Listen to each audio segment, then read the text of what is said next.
Go to Dana next. Over to you. Hi, Salim. Thank you for answering the questions. Actually, it's been 1 year that I'm working on establishing a health and longevity center, of course, in Iraq. And it's going to be based on the Excel model. But my question is this, that with the quick, rapid changes and becoming the technologies, most of the technologies in this field, digitized, demonetized, and even democratized, what do you think if we start this business? Of course, our target is 5% of the people. I mean, businessmen, celebrities, and people who really want to use the new technologies to stop and even reverse aging. Then we want to actually scale it through the five-star hotels. So, do you think that it's logical to start this business in this scale? Because probably in the next few years, the technologies will be much, much cheaper, much more available for most of people. If it's rational to start this business, what is the best way to do it? So you're trying to run a longevity business in Iraq. Okay, let me first get my head around that. That's like the most fascinating thing I've heard in weeks. That's crazy. So first of all, that's amazing. Second thing you need, I think, is the one is try not to have a war, which I think you guys have gotten out of that, thank God, or the U.S. has pulled out, thank God. But what a mess! And now there's some stability. And how do you think about longevity in that? Here's what I would do. If you look at the business model of you have to mitigate against the technologies and the treatments and the therapeutics changing very rapidly, right? That's where there's a massive business opportunity, because if you're a random person and you're thinking about longevity, you don't know where to start. And you kind of don't know what you don't know. So what I would do is a membership model where what you do is your job is to curate the biggest breakthroughs and nonstop breakthroughs, however democratized they are or not, and deliver them to your members.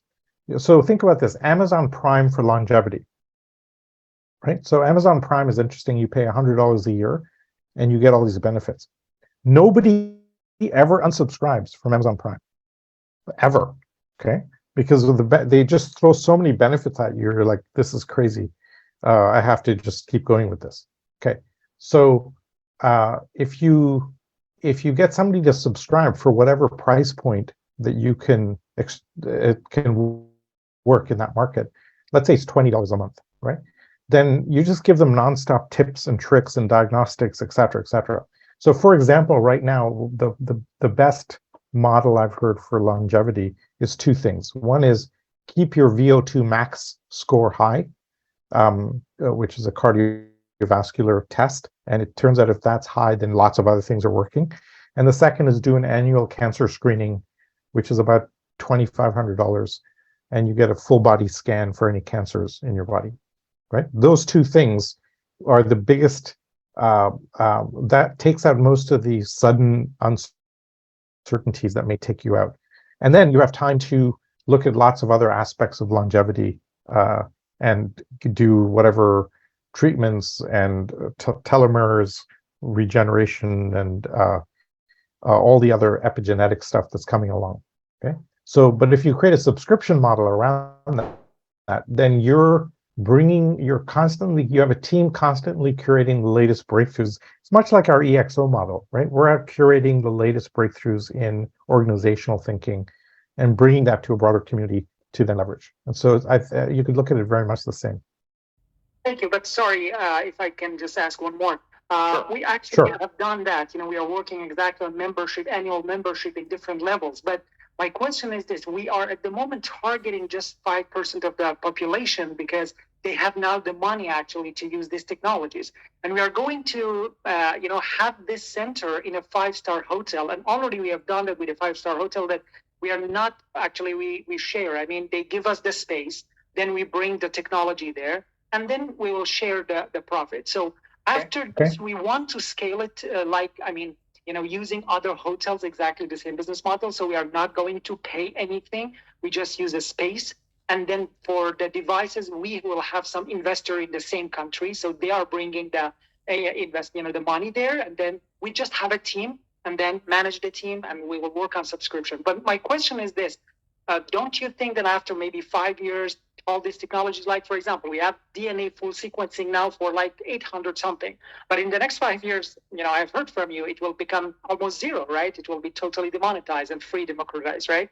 Yeah. So yeah. Okay, got it. So I wouldn't worry about that. The reason I wouldn't worry about that is even though we may solve some problems in the next 5 years, there's infinite numbers of other things to worry about and think about.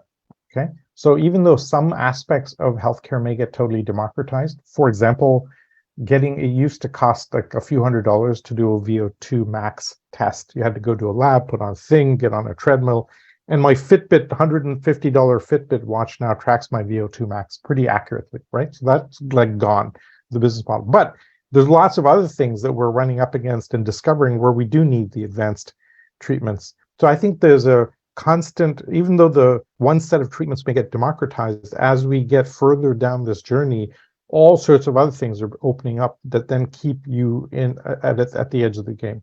So I wouldn't worry about that at all. You just have to be one step further ahead. What do they say? In the land of the blind, the one-eyed man is king. So be the one-eyed man. All right. Thank you.